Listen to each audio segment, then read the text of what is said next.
Hello, everyone. Justin here with the Gear Priority Podcast. Today, we're going to answer the question of what is the best backpacking gear for through hiking, or we're at least going to try. I'm here with Mac. Mac is, in the best way I can describe it, a happy human. I think there's a lot that goes into that, but my impression is that Mac kind of does his own thing, and the things he does and the way he organizes his life is in the pursuit of happiness and adventure.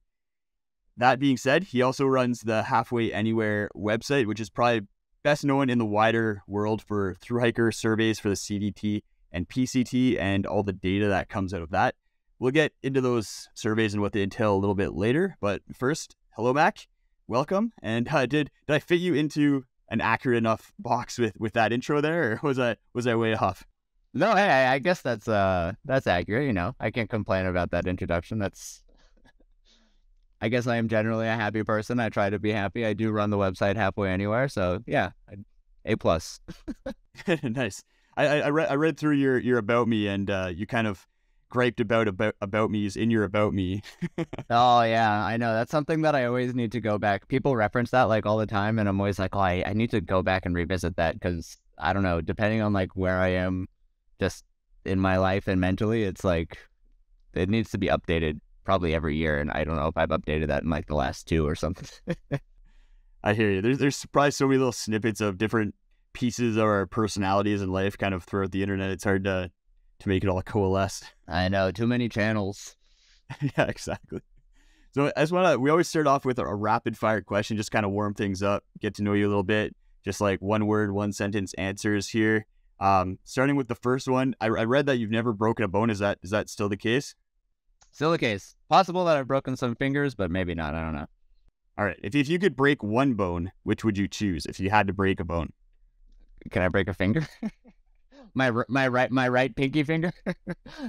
That's fine. That's a good answer. I'd be a little concerned if someone's like my femur or something like that. But so I know you're kind of a little bit of a nomad sometimes, but what's your primary container for your like residence right now? Like, are you in a van right now? Are you like living in houses or? No, right now I'm living in a house. I'm based in Sacramento, California, but I did just buy a van. But it's currently just a shell, but hopefully within a year it'll be livable. Sweet. And when you're picking up backpacking gear, do you prioritize comfort or weight for your gear? I guess comfort, but I don't know. There's a deeper, longer answer to that, I suppose. It's probably depends on maybe a hybrid of balancing priorities. I've begun to prioritize novelty in a little bit, like just things I've never used or new things, or just I'm trying to try as much as possible. That's fair. What's the top trail on your bucket list? Oh well, the Headlamp trail right now, which I'm gonna go hike at the end of this month. So, but after that, probably the High Pyrenees route in France. Sweet. Yeah, I think maybe we'll get into the Headuk a little bit here too. Last question, toilet paper or bidet? Toilet paper and wet wipes, and pack them all out. Nice, yeah. Have you tried a bidet before? I mean, I used to live in Japan, and I had an awesome Japanese toilet with a bidet that I loved. But like, as far as backpacking, like I just make too much of a mess. Like, I like to be able to contain everything that's happening. So, toilet paper and wet wipes. Fair. So I think we're 3 for 3 toilet paper. So I need to bring on the first bidet at some point.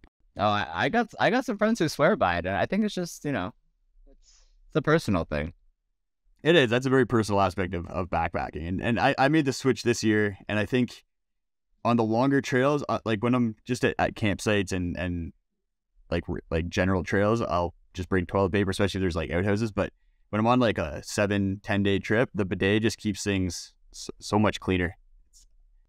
Well, that's why I got the wet wipes. That's true. Yeah, the wet wipes kind of do the same thing.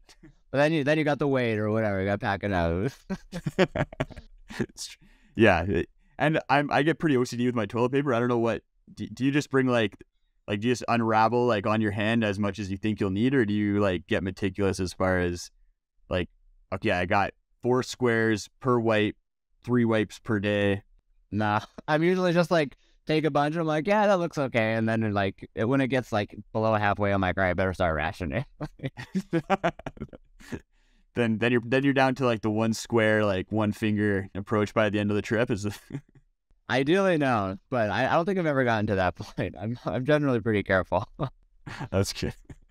So you mentioned you're going to be starting the Hey Duke Trail. You just want to kind of run us through a little bit what that looks like for you, and how, like, just kind of what the trail's like, maybe how long it's going to take you, and what kind of led you to wanting to go down to that trail.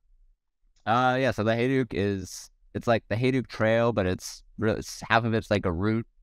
It's not all along established trails or roads. It's approximately 800 something ish miles across Utah. It goes from Arches National Park and ends in Zion National Park. Generally, people hike it east to west.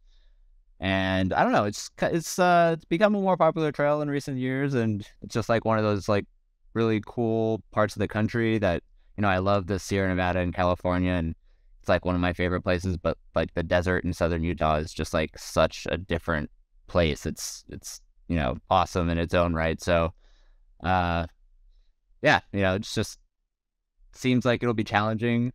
There's a couple sections where you can pack raft, so I'm bringing a pack raft for some of it, which will be fun. It's not something I've done before, at least on a trail, like carry a pack raft with me. So, and then how many months do you think it'll take you? So I think a minimum it would be 4 weeks if I was like really trying to push it, and then maximum would be 8 weeks if like I ran into like logistical problems and maybe had to wait for a permit or snow melt or something somewhere. So probably around 6 weeks, like a month and a half is what I'm expecting. Nice. Yeah, that'll be a good trip. And I guess like we kind of mentioned that you run the Halfway Anywhere website. Is that your full-time gig right now? Is that what's allowing you to take this time off and go hike this trail? Yeah. So that's been my full-time gig since like finishing the CDT in 2017.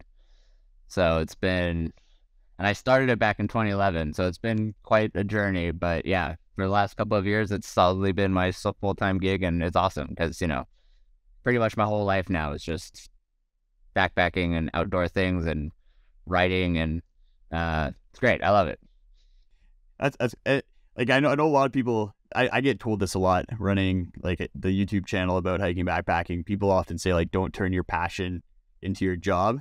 Like I kind of disagree with that. But how's it been for you, kind of mixing those things? I think that sentiment a lot of times comes like, I think I'm in, or maybe not just me, but there's two different spaces that you can be in if you're like turning your passion into your job. And I personally am not accountable to anybody else. Like, so it's like, if I want, like, I write about whatever I want to write about, I post whatever I want to post. I don't have, I'm not sponsored by some company or entity that's saying like, oh, you have to do this, you have to go here. Like, so I think if you're turning your passion into your job and you end up like working for someone or something, and you don't have that freedom anymore, like that's where it kind of gets, ruined. Whereas if you still have that freedom, then it's, that's the way to do it. If you can choose.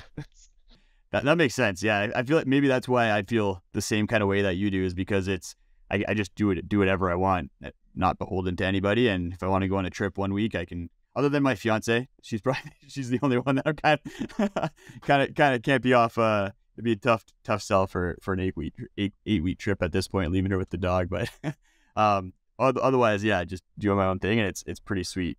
What's with the? I was just gonna say, I do sometimes fantasize about, so like on the Hey Duke, I'm planning all of this stuff, and I'm like, oh, I need to document this because there's like not that good of documentation about it. So I really want to put out lots of content that's going to help people hike the Hey Duke in the future. And I want to make videos, I want to take photos, I want to do stuff with maps and permits and all this stuff. And sometimes I just fantasize about, oh, it'd be nice to just like hike it and not worry about any of that, like not take any pictures, not take any videos, not take any notes, and just like really be out there. So that is the one downside, but I digress. Well, and it's a trade-off too. Like I feel the same way sometimes, and I do try to take as many like kind of non-content trips as I can. But at the same time, when I'm not like documenting it, I find I'm not engaged in the trail as much either. Like when I document a trail, I'm just like paying attention to everything, picking out everything. Like I'm not missing as much. I almost feel like I get a different appreciation for the trail, even though I may be not getting the same kind of like solitude experience or Like, yeah, if that makes any sense. Yeah, no. I definitely hear that. Like, the names of things. You can like tell people like, oh yeah, this part of the trail, like this. Yeah, there's definitely a middle ground somewhere. Yeah, there is, exactly, and it's all about finding that. And when you have the freedom, that's nice. But for people who aren't familiar with like halfway anywhere, and more specifically, I think you guys you're probably best known for the hiker surveys. Is that an accurate statement? Probably, yeah. That's if somebody knows the website, it's likely that that's why they're familiar with it. Yeah. So you just run us through it quickly, like what the hike, like how the hiker surveys started and what they entail. So it started back in 2013 when I first hiked the Pacific Crest Trail. It was kind of just starting to blow up. The book Wild had come out, the movie Wild hadn't come out, and it wasn't something that like you could just assume people know about. I think it's still not something you can assume people know about, but certainly a lot more people do know about it. And so just the information available online or just in general wasn't very great. And most of it was just like anecdotal and kind of like, oh, this person this year said this. And, I got out on the trail and realized like most of the information I had consumed before hiking the trail was, pretty useless. It made you feel good, like planning and everything. But as far as just like actionable stuff for the trail, is like, oh, like that was a completely different experience. So, also like a big question back when I started was like starting date, like when do you start? Because there didn't used to be the quota permit at the southern terminus, and people could just start whenever they wanted. And the snow in the Sierra was always a concern. It's still a concern, especially this year. But so I'm like, wow, it'd be really cool to just like kind of see what the average start date was and ask as many people as I could when they started and figure that out. And then, from that, I was like, well, then I could ask this question too and this question too. And then it just grew into this, fairly large survey of questions that I asked a bunch of hikers. And then I published the results and then did it again the next year and, got feedback, modified it based on that feedback, and and then I hiked the Continental Divide Trail and decided to do the same thing for the Continental Divide Trail. And now it's turned into a really big thing. Last year on the PCT, I had almost 1,000 people respond. And like it's so I'm looking on your website right now. It looks like for CDT, the data goes back to 2017. And you said 2013 for the PCT? A decade, yeah. And actually this year, probably after I get back from the Hayduke, I'm hoping to put together like a, 10 years of data retrospect, look back, kind of compare. I did one in, I think, 2019 with like 7 years of data, but I don't know. 10 years sounds a lot better. Yeah, it's a nice round number. So we'll see. And then, of course, we'll have like the COVID year and like everything. There'll be some weird thing that happens there. But then, yeah, it'll be really interesting to kind of see how things have changed over the years. That will be. I'm looking forward to that. We'll talk a little bit later about some trends that maybe you've seen and kind of pulled out, especially over the years and where things are going. I'm curious, like when people are using the data, I don't know if you have this kind of off the top of your head as far as, do you find that it is mostly through hikers who want to be hiking these trails who are going in and taking a look at the data, or do you have kind of even like weekend warriors or people who might be planning like a week-long trip just wanting to see? Because through hikers, like they're out there for a long time, so if a piece of gear is working for them, it's probably going to work. I don't know specifically, like, I don't necessarily like ask people when they get in touch with me, like, what do you hike? Like, unless they tell me. But I mean, if I was somebody who hadn't through hiked, and I was looking for like a good piece of gear, like I would probably be like, well, what are the people through hiking using? You know what I mean? Like, because they're the ones who are going to be using it the most, like beating it up the most. But then you do have the trade-off where it's like, if you're only going out for a couple of days, you don't necessarily have to spend $300 more on a piece of gear because it weighs 6 ounces less than this other piece of gear. So, you got to be careful if that's where you're coming from. Exactly. And there's some like, especially I find when I'm looking at the highest rated gear, there's some like some almost like through hiker bias. It's just very much like prioritizing some very specific like use cases and performance traits compared to like what someone who might be out there for a weekend might be wanting.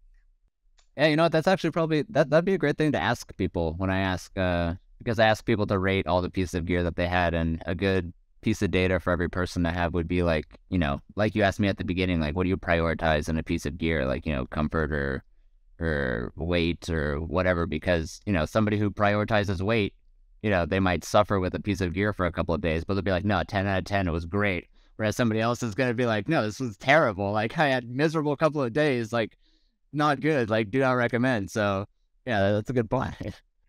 Yeah, depending on your priorities, like I'm sure there's people out on trail, and you probably saw like the gamut of people with like 50, 60 pounds of gear, and then you have people who are sleeping on 1/8-inch foam mats under a Dyneema tarp and have a 5-pound base weight or something. It's probably pretty crazy. I think the average base weight was higher than I expected, like something around like mid 15, like 15 pounds or so. Is that? Yeah, I don't have it in front of me, but I think it was like 14 or 15 or 60. Yeah, somewhere around there was definitely it. Yeah, I just found it here. 15 pounds is the end weight for the PCT. People start at 17 pounds base weight for the PCT. That was kind of surprising to me. Seemed high. I don't know. I think if you're in this world, like if you're really into gear and all of that, like you hear, you know that like people have 5-pound base weights, whatever, sub 10-pound base weight. And so like anything above that, you're like, oh, that's heavy. But like, if you're just like somebody new to hiking and you're coming into it and you're just buying whatever gear is at like your local shop or whatever, that's a totally reasonable base weight to have. Like, as long as your base weight isn't like, 30, 40 pounds, like on a trail like the PCT where you don't need to have that much stuff with you, like, I mean, you're generally totally fine. Yeah, and I guess you're hitting towns every like 3 to 5 days kind of thing on the PCT. Yeah, there's no super long stretches. Like, there's a couple that people do, but you can be in town every so often if you'd like, as far as getting more food. So you don't have to, there's no like 10-day food carries on the PCT. Okay. That makes a difference. I know when I hike the Great Divide Trail, there's an 9-day food carry, and that got pretty heavy, especially with using a frameless pack and no hip belt and stuff. But yeah. No, on the Hayduke, I have like a 9-day food carry that I'm gonna have 8 liters of water and a pack wrap. So I'm really excited about that. What's that bump you up to, like 60 pounds?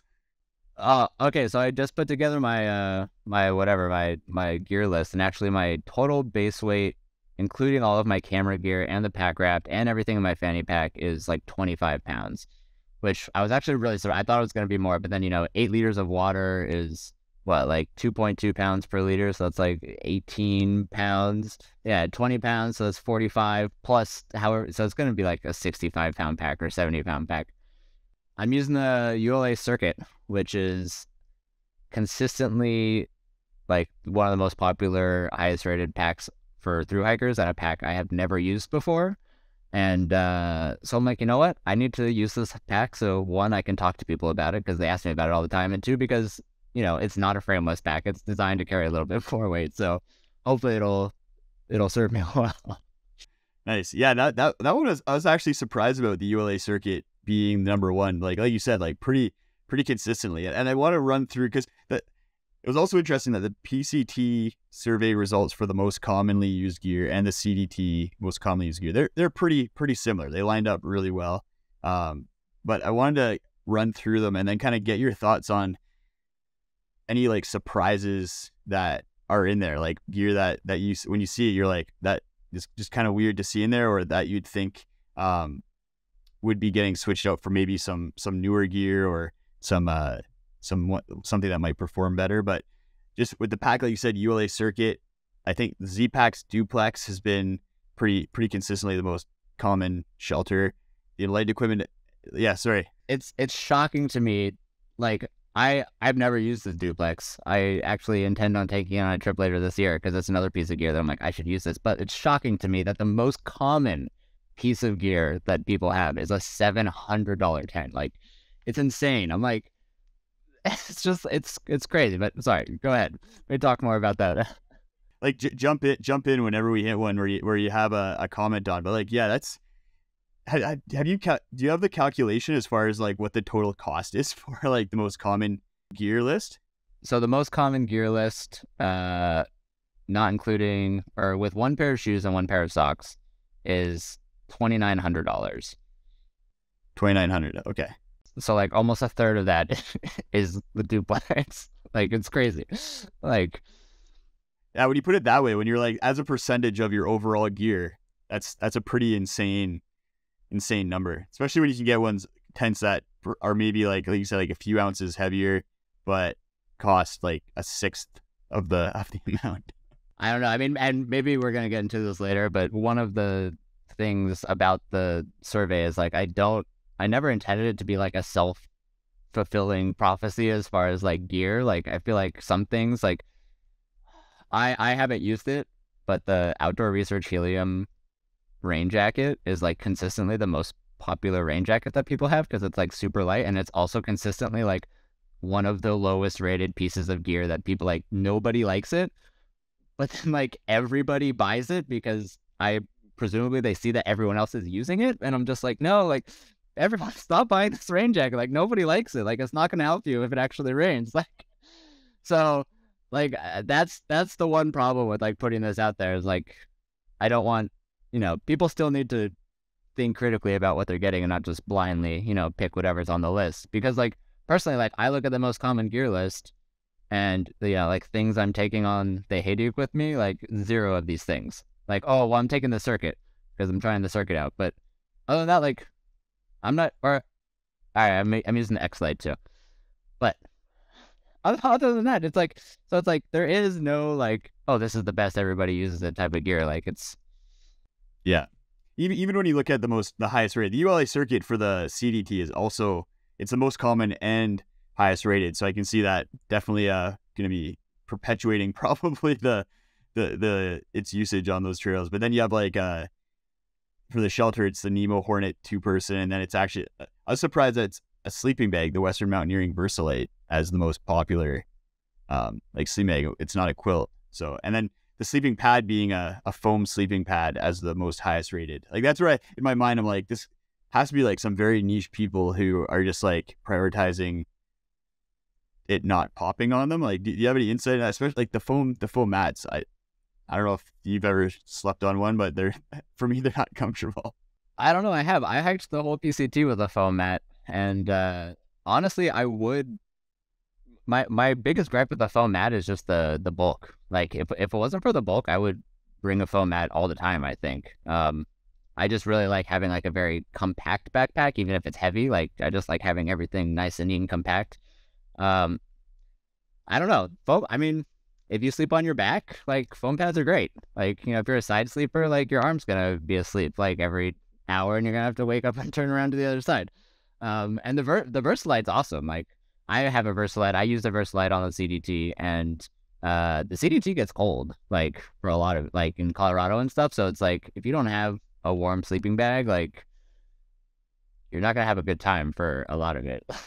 Yeah, fair. And I guess a lot of people probably switch things out to like as well. Like but you use the Versalite with the Z-Lite for like, because you said you use the foam mat the entire time, or am I getting the trails mixed up there? Yeah. Sorry. PCT I use the Z-Lite, and then CDT I use the Versalite with I think an X-Lite on the CDT. Okay. Yeah, because the X-Lite, you can't really beat that warmth to weight ratio. No, and they actually just came out with a new one that I'm using on the Hayduk. That's the X-Lite NXT, which presumably stands for next. I don't know, but it says on the box now 6 times quieter. So yeah. Hopefully they took that feedback of it being such a loud and crinkly pad, and I haven't actually blown it up and slept on it yet, but we'll see. It is. It's actually insanely quiet. I've like compared them side by side, and I was blown away by how much quieter it is. All right, cool. Well, then I'm looking forward to waking up the nobody I'm hiking the Hayduk. So. Yeah, exactly. So I think that's the big four there. So the duplex is an interesting one. I just want to quickly run through like, in light equipment tour jacket. Feel free to interrupt me if any of these are like kind of a surprise to you. The helium we already talked about as a rain shell. Garbage rain shell. If people are listening and they're trying to get a rain shell, like you're better off using almost anything else. The Melanzana microgrid hoodie, fleece, ultra Lone Peak footwear, darn tough socks. Let me stop you with the fleece. I don't know why people are bringing fleeces on the PCG now. Like I'm wearing a Melanzana microgrid fleece right now. It's like my like lounging around like the house wear, like car camping, hanging out. Like unless you're wearing your fleece like all the time when you're hiking, or you're like using it just as like a mid layer with like a shell instead of a down jacket. Like I feel like people are just bringing fleeces to be cool now or something. Like I don't know. Like nobody who really cares about weight is like also bringing a fleece and a down jacket. Like it's weird to me that like fleeces have become a thing. I think they're more trendy than anything else, at least on like the long trails, you know, where people are trying to get their base weights down. Well, they're bulky and heavy. Do you have the option on any of these for people just to be like, I just don't bring that? So like if you said like, hey, what fleece you bring, they like that could just be a no one brings fleeces answer. Yeah, so if you go down to like the breakdown of the fleeces, let me see if I can find it here. I do say, yeah, so 50% of hikers said they brought an insulated jacket and a fleece. 47% said they only brought an insulated jacket, and then 2.4% said they brought a fleece only. And that is of 52% of hikers who said they brought a fleece. So 48% of hikers didn't bring a fleece, but the majority, 52%, said they did. So that's a pretty significant amount of people who had fleeces. Yeah, and most of them brought the Melanzana. Yeah, yep. Which is weird because it's like so weird that everybody has these, because it's like you can only buy them at the store in Leadville, Colorado. So I don't know, which is on the CDT. So if you want to buy a Mel, you should just go hike the CDT, and then you can go to Leadville and buy one. But it's also the most popular for the PCT. So. Oh yeah, no, yeah, I'm looking at the PCT. Yeah, no, that's what I'm saying. That's why I'm like, I don't get it. Why is it so? I don't know. They've done a very good job of, you know, creating the demand for their products. Definitely. And for the shoes, something that's popped in my head was kind of the influencer culture out there, and I think the explosion of YouTubers that we saw probably around like 2017, 2018. I forget when like Darwin and Dixie started their channels. Did you see like around, I think probably more for the PCT because you started that before those channels got started, like a change in responses as especially those two Thru-Hikers started putting out content, like especially like I see the Lone Peaks like just seem to they seem to have exploded in the Thru-Hiking world kind of after those guys. Yeah, I to be honest, I don't consume a lot of content on YouTube about like hiking, but the shoes are interesting. I actually have a post that I'm in the process of writing called like why Lone Peaks are like, it's basically about this exact question, like the Ultra Lone Peak, and like they should not be as popular as they are. Like, yeah, they should be like one of the most popular shoes, but not like overwhelmingly the most popular shoe. And it's like, I think a perfect example of people just being like, oh, like this person's using it, or like these people are using it, like I'm gonna just go get this shoe. Like, especially something like footwear is like literally the most like individual choice. Like you can make an argument that like a tent is better, a sleeping bag is better, or whatever, but like a shoe, it's like, you know, as long as it's a built shoe and it's not just gonna completely fall apart, which ultras do, which it's like, so like I have a pair of ultras that I have one pair of ultras that I've ever had, and I haven't worn them out because I don't wear them enough to have used them, you know, to wear them out at all, because they're just like not my preferred shoe. So it's like, yeah, the ultra question is, yeah, I think I started asking about shoes a little later. Like gear wasn't something that I know in like the first maybe 2 surveys, I didn't ask about gear. It was kind of something that I introduced in like maybe 2015 or 2016. So it might have already been around the time when like they were starting to get more popular, because I feel like they've always been like top of the popularity. But like recently, I feel like they're just like overwhelmingly like more than 50% of hikers are using them, and I'm just like, wow, like this is a lot of people wearing ultras. Yeah, it's insane. Especially considering how the durability and how I think you kind of nailed it. Like everyone's foot is different, and everyone's footwear needs should be different as well. Like a one fit, like it doesn't make sense that the majority of people are all wearing the exact same shoe when there's such a broad spectrum of different kind of feet out there. But I'm curious to see what that one, like especially footwear and some of the other ones too, like once you do the 10-year kind of comparison, imagine there'll be some neat graphs and stuff that kind of pop out of that potentially. Yeah, hopefully. I'll have to wait a little bit longer for 10 years of gear, but we're getting there. Yeah. And I think Pocket Rocket 2, Sawyer Squeeze, Black Diamond trekking poles, Garmin InReach, Camp Corsa Ice Axe, Micro Spikes, and then the Garmin Phoenix watch. Any of those kind of pop out as interesting results to you? They're only interesting in the sense that they're very standard. Like those are like very standard issue pieces of equipment for Thru-Hikers. I feel like, especially like, I guess the like jet boils have become less popular maybe like overall, like, and people have accepted like, oh, okay, it's not that bad just having a titanium pot and like a separate stove. I need to use a lighter to light sometimes because I don't know, my auto lighters on all my stoves always break if you have the auto light ones.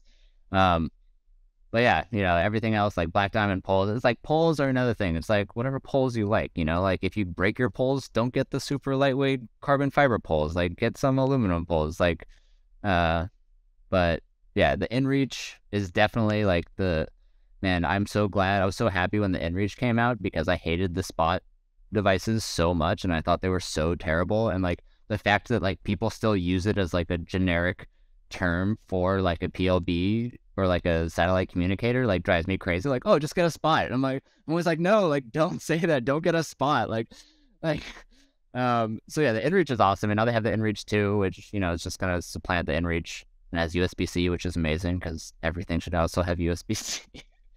I think we're there. I think you can now finally put together like a full ultralight kit with USB-C, which is nice. I know the one thing that I use that doesn't have USB-C still is BioLite. I use a BioLite headlamp. It's the 325 now, like their lightest one.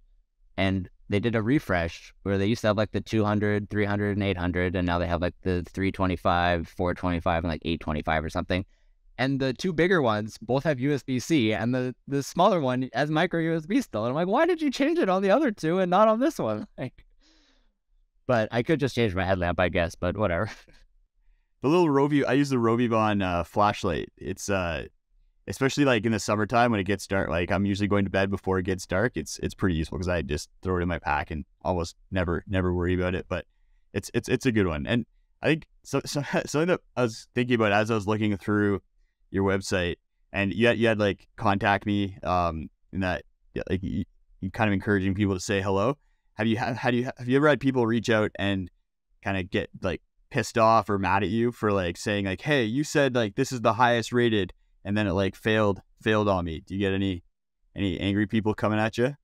I really don't get a lot of angry people. Like I can't think of any emails, at least recently, that have been angry. And like, I mean, the most angry responses I ever get to anything are usually just people commenting on things on Facebook.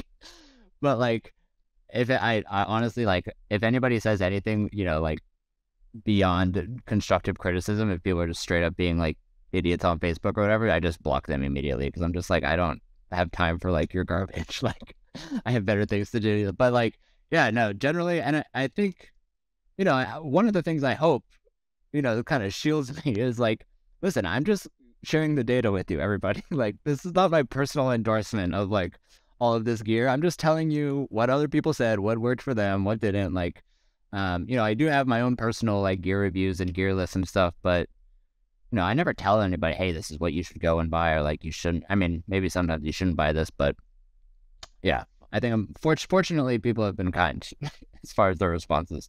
That's good, nice, yeah, and I the instant block is the way to go.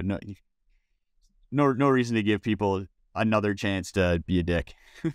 So with the like with all the gear, do you ever like when you're personally putting together your gear lists or like looking at gear to maybe purchase, like how do you look at these and do they influence your decisions at all? I know you said you like to try out kind of like different stuff, but like if something pops up as kind of like maybe you haven't seen before as like a highest rated or something like that.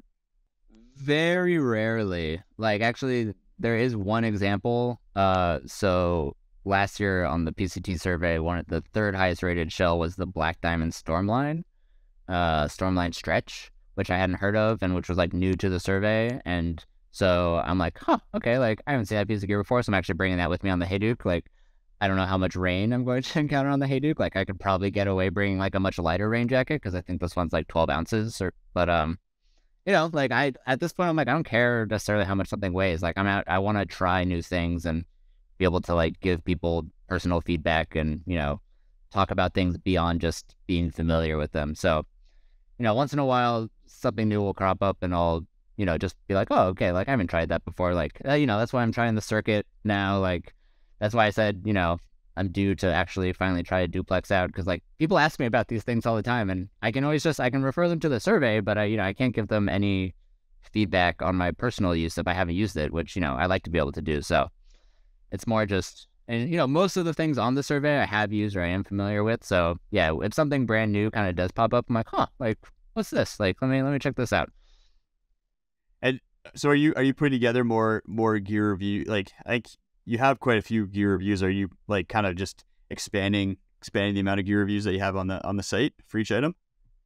Kind of, yeah. I mean, like I don't necessarily prioritize gear reviews, but like if on the Hayduke, I'm bringing a whole bunch of new gear, so I'll likely try to, do as many reviews of new pieces of gear that I can. But, yeah, I don't know. I feel like I like to prioritize on the site, like, things that are gonna, basically, I try to write the things that I wanted to read while I was planning something. So I just put together, like, a hugely detailed post of Hayduke permits and, like, what permits you need, how to get them, how to not get them, if you don't want to have to get them, and just basically like, took what I found on 50 different websites and tried to consolidate it all into one, easy to manage place. So I actually do a lot of work while I'm planning for things because like all the questions that I'm Googling, I'm like, oh, this is what I'm going to write next because like there's not a good source for this information anymore.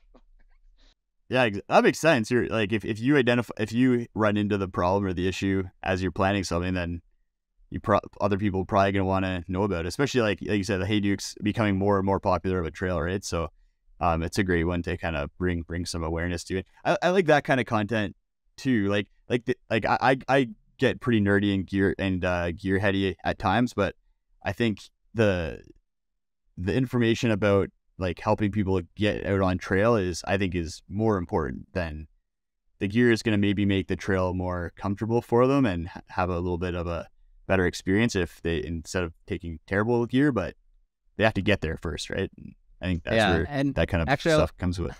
I was kind of thinking about it, like one of the questions that you asked me, like in an email, and I was thinking about it, and I was like, you know what, like I should just hike the PCT again, and just use like the most generic, like not crappy gear, but just gear that like no one would use, and just hike the PCT and have a great time. Just like really show people like, hey, like yes, your gear choices like can be important, but like it's not necessarily the thing that's going to make or break your hike. Like you can get out there and hike. Like you don't have to necessarily spend that extra money or get, it's like people stress way too much about their gear where like, really like, I feel like the mindset is the most important thing. Like if you're like adaptable and like not too worried about things, like even if a piece of gear fails on you, like just get to the next town, get a new piece of gear. You know what I mean? Like it's not the end of the world. Like that's not going to end your hike. Like unless you just, didn't save up enough money for your through hike and you can't afford a new piece of gear, then potentially. And that's a big issue. A lot of people run out of money and then they have to get off the trail. But yeah, I don't know. Gear is definitely important, but it's given a little too much importance a lot of times. Yeah, I agree. I think I was talking about this with a friend the other day, and we looked at it like gear as a way that people stay kind of connected to like their passion, because you can't always be hiking. So the things that they can like still think about in regards to hiking a lot of the time are either planning that next trip, but if they don't know what their next trip is, then it's really just kind of dialing in and obsessing over gear. So I think that's why we see like a lot of gear obsession come into play, because it's really the only way people, like the only outlet people have for their passion, as well as like reading blogs and books and watching other people's trips. But that makes sense. Yeah. So yeah, I think I was curious with all the data you see, like, do you have it? Like, we kind of talked about the most surprising kind of gear. Are there any surprising general trends, like any other trends that you've seen with gear that surprises you? I mean, I'm always happy when I see like a smaller company like break through like into like the most popular gear spots. You know, and then it's like it's also gotten to the point where like a lot of companies, I'm like, there needs like there's like the small like garage like just bootstrapping companies, and then there's like the big companies, and now there's like those middle ground companies where I'm like, well, you started out as like a small company, but now like you're like a pretty big company, and like, do we still like you as a company? Like, are you still plugged into the community, or now are you just like profit seeking? Like, I don't know. So, um, but I guess that's the goal if you are a small company. So congrats to them. Like, Yeah, it's kind of tough. I have the same thoughts of companies like Z-Packs and like Alight Equipment. Like they started off as smaller cottage brands, but now they're they're big. Like they're getting as much traffic as some like larger outdoor retail websites that carry tons of products. So it's interesting, and I think I'm curious to see like whether there's more cottage brands that might break into the most common, as it seems like more cottage brands are getting exposure, especially like through like the Garage Growing Gear site. They kind of just took everything and put it into one place, so it's a little bit easier to find different brands that are like super tiny. Some of them are like producing 100 units of something like every couple months. So yeah, curious to see over the next few years if that impacts things at all. What about trends going into the future? Like, do you see things going in a certain direction? I guess that kind of like segues into that. I don't know. Well, I guess on one of the things just coming from the last one is quilts have definitely become a lot more popular. Like since the beginning of all the surveys, that's definitely one trend that like I can be like, oh yeah, this is 100% happening. But as far as going into the future, I don't know. I guess non-freestanding tents have also become a lot more popular. I think they used to be like really scary to a lot of people. Like I was scared of non-freestanding tents when I started backpacking, and now I'm just like, I don't care. Like they're just the same as like they can be just as stable or whatever as another freestanding tent. But I don't know. Going forward, I don't know. Hopefully, people just continue to make like, because a lot of these people that start these companies are people that hike these trails. So hopefully, more people are just hiking and then getting ideas and starting companies and, making the things that hikers actually want or need, as opposed to the things that like, companies think hikers want or need. So that'll be cool to see. I think I'd like to see better rain jackets break into the most common. Yeah, well, I mean, I would like to see that. Yes, like. Every year I'm like, wow, people are really into those OR heliums and frog togs, like rain jacket. Which, like, granted, a lot of times on the PCT, like you don't necessarily have to worry too much about like being in the rain. But then on other trails like the CDT, like you can expect a ton of rain. Like, and even recently, like I hiked the PCT in 2019, and even in the desert, it rained on me for like the first 2 weeks. So it's like you never know what's gonna happen, and like a rain jacket really is something that can make you miserable or not miserable. Like, it's worth a couple extra ounces for something like that, if it's going to be a little heavier, if it's going to actually, because if there's rain jackets, people are like, oh, I'm going to buy this like super lightweight, like trail running, whatever rain jacket that's like designed to be worn for like an hour when it's misting outside. Like not when you're hiking for 5 days in a row in like a downpour, it's like, that's not what it's designed for. So it's not going to work in that situation. So it's like, just because it has like the word like shell or rain jacket or like water resistant in the title, like like I said, you really need to think about what's going to be important when you're out on the trail and you're in those tough spots, not when it's just sitting in your backpack.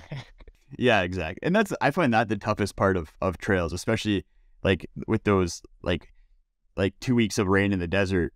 It's probably tough to plan for that, because you're gonna be trading off weight and bulk with a heavier rain jacket for like a low likelihood of this occurring, right? But like you said, if the consequences are super high and you're going to be uncomfortable if you don't have it, then maybe it's worth bringing the heavier more expensive item. Well, whenever people try to get like super whatever about gear and the weight and everything, I'm always just like, all right, well, do you treat the food that you're bringing the same way you treat the gear that you're bringing? Because some people will be like, oh, I'm gonna like shave down everything and cut tags off everything or whatever, and then they go in the supermarket and just like buy whatever. And I'm just like, whoa, like this is also still weight that you're carrying. Like, yeah, sure, it might not be part of like your base weight, but like how how do you just like have no regard for the food that you're putting into your backpack? Like, shouldn't you only be buying like the most calorie dense, like the weight to calorie ratio food that you can get, and just like that's the most important thing? Like, where are your priorities really? So it's like, Put that celery back. You're ultralight. Yeah, that's a good point. I think I see that a lot. I'm guilty of that too. I'll like obsess over the weight, and then I'll be like, well, I guess I'll bring this like apple and like. you justify. You're like, well, I saved all that weight in my gear, so now I can bring this extra food, right? Like that's how it works. Yeah, exactly. Well, that's cool. That's great info, and I think like your website's an awesome resource. It was cool kind of hearing you couch how people should use it a little bit, and kind of taking some of the things with a grain of salt, but then also like doing their own research, making sure the gear they're choosing is personalized to them. But I love checking out what the most common highest rate is, just kind of get ideas and see what other people are using and what's working well. And if people if people want to follow along on your Hey Duke trail, is there a best way to do that? Like, are you gonna be posting to Instagram, or are you gonna kind of compile everything at the end?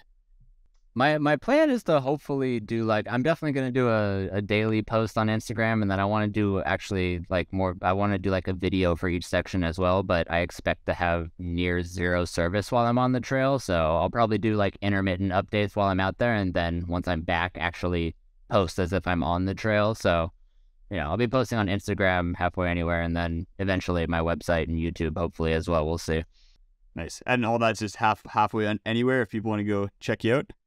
Yeah, halfway anywhere, Instagram, YouTube.com, TikTok. TikToks. Are you TikToking? It exists. I'm at the point where I just like repurpose like any Instagram reels or YouTube content like onto TikTok right now. And I got to see if it's going to get banned first, and then I can really get into. Exactly. I post from Instagram the same stuff I post Instagram to TikTok, but my TikTok stuff gets like 100 views, and then my Instagram stuff gets like thousands. So I'm like, I don't know what's going on there, but maybe I'm not dancing enough. I need to incorporate more dance moves. Yeah, Instagram and halfwaynowhere.com are the two places where I can like focus most of my attention right now. Nice. That's awesome. Well, good luck on the trail. Really appreciate you coming on and chatting. Do you have any final words you wanna share with the people, or? Oh, just pack out your toilet paper, everybody. Yeah, that's a good one. We're definitely gonna get some comments on the YouTube video of people saying, I'm just another animal. I'm gonna poop and leave my toilet paper flung everywhere, and I don't. No, it's the worst. I mean, like, and people don't realize there's lots of places you're required to pack out your toilet paper. Like, it's not an option. Like, so, I mean, especially if you're like in the desert or the high alpine, it's like a lot of places you should be packing. I have to pack out my poop in a couple places on the Hey Duke. I got to bring a wag bag. Like, don't be the person that's like, oh, I'm like in the Hey Duke, I'm special, I'm just gonna like not pack out my poop. Like, no, like, that's what you're signing up for. Like, if you're in that area, you got to follow the rules. So. Yeah. That's a great closing remark. I think everyone needs to be aware of the leave no trace principles, and making sure that they're not leaving poop bombs everywhere for other hikers coming through. So that's awesome. Thanks a lot. Well, good luck on the trail, and we'll talk to you later.